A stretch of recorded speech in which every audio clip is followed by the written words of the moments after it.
ज्यादा पापी कौन? भोगवती नाम की एक नगरी थी। उसमें राजा रूपसेन राज करता था। उसके पास चिंतामणि नाम का एक तोता था। एक दिन राजा ने उससे पूछा, हमारा ब्याह किसके साथ होगा? तोते ने कहा, मगध देश के राजा की बेटी चंद्रावती के साथ होगा। राजा ने ज्योतिषी को बुलाकर पूछा तो उसने भी यही कहा। उधर मगध देश की राजकन्या के पास एक मैना थी।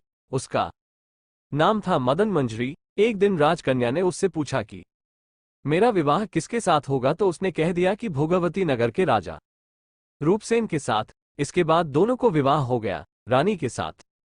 उसकी मैना भी आ गई। राजा रानी ने तोता मैना का ब्याह करके उन्हें एक पिंजरे में रख दिया। एक दिन की बात की तोता मैना में बहस हो गई। मैना ने कहा, आदमी बड़ा पापी, दगाबाज और अधर्मी होता है।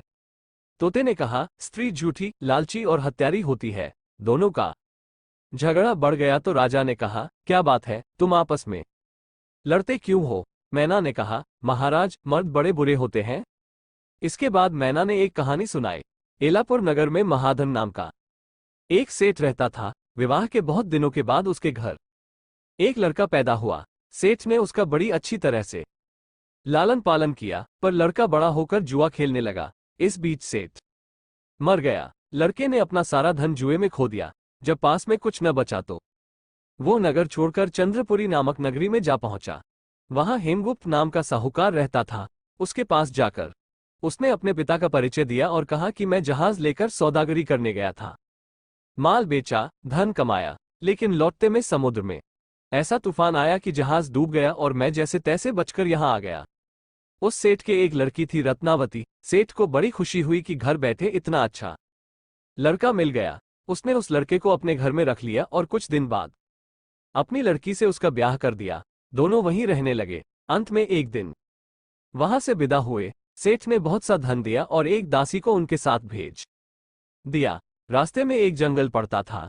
वहां आकर लड़के ने स्त्री से कहा, यहां बहुत डर है, तुम अपने गहने उतारकर मेरी कमर में बांध दो। लड़की ने ऐसा ही किया। इसके बाद लड़के ने कहारों को धन देकर डोले को वापस करा दिया और दासी को मारकर कुएं में डाल दिया। फिर स्त्री को भी कुएं में पटककर आगे बढ़ गया। स्त्री रोने लगी। एक मुसाफिर उधर जा रहा था। जंगल में रोने की आवाज सुनकर वो वहां आया, उसे कुएं से निकालकर उसके घर पहुंचा दिया। स्त्री ने घर जाकर माँ बाप से कह दिया कि रास्ते में चोरों ने हमारे गहने छीन लिए और दासी को मारकर मुझे कुएं में धकेलकर भाग गए। बाप ने उसे ढाढ़स बंधाया और कहा कि तू चिंता मत कर, तेरा स्वामी जीवित होगा और किसी दिन आ जाएगा। उधर वो लड़का जेवर लेकर शहर पहुंचा।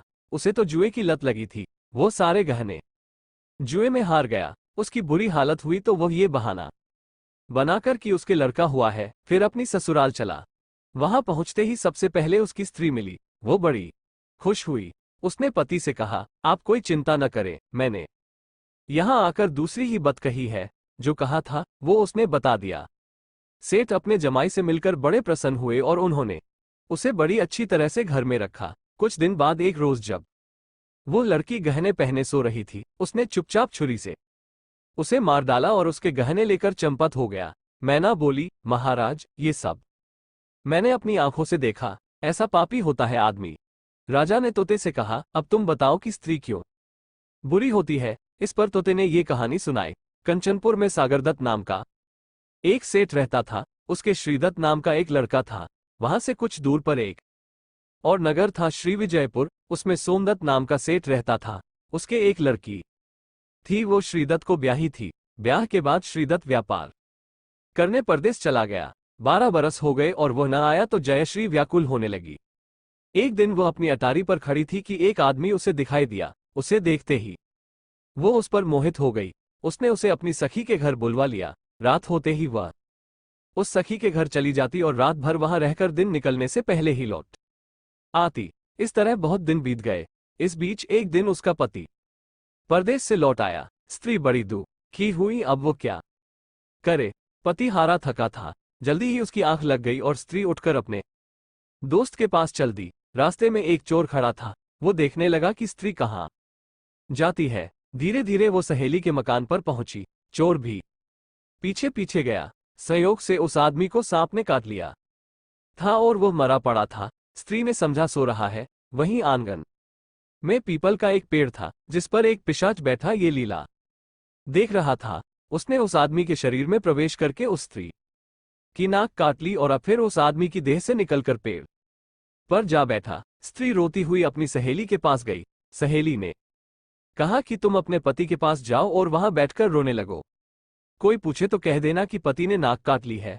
उसने ऐसा ही किया। उसका रोना सुनकर लोग इकट्ठे हो गए। आदमी जाग उठा। उसे सारा हाल मालूम हुआ तो वो बड़ा दुखी हुआ। लड़की के बाप ने कोतवाल को खबर दे दी। कोतवाल उन सबको राजा के पास ले गया। लड़की की हालत देखकर राजा को बड़ा गुस्सा आया। उसने कहा, इस आदमी को सूली पर लटका दो। वो चोर वहां खड़ा था। जब उसने देखा कि एक बेकसूर आदमी को सूली पर लटकाया जा रहा है तो उसने राजा के सामने जाकर सब हाल सच सच बता दिया। बोला, अगर मेरी बात का विश्वास न हो तो जाकर देख लीजिए। उस आदमी के मुंह में स्त्री की नाक है। राजा ने दिखवाया तो बात सच निकली। इतना कहकर तोता बोला, हे राजा, स्त्रियां ऐसी होती हैं। राजा ने उस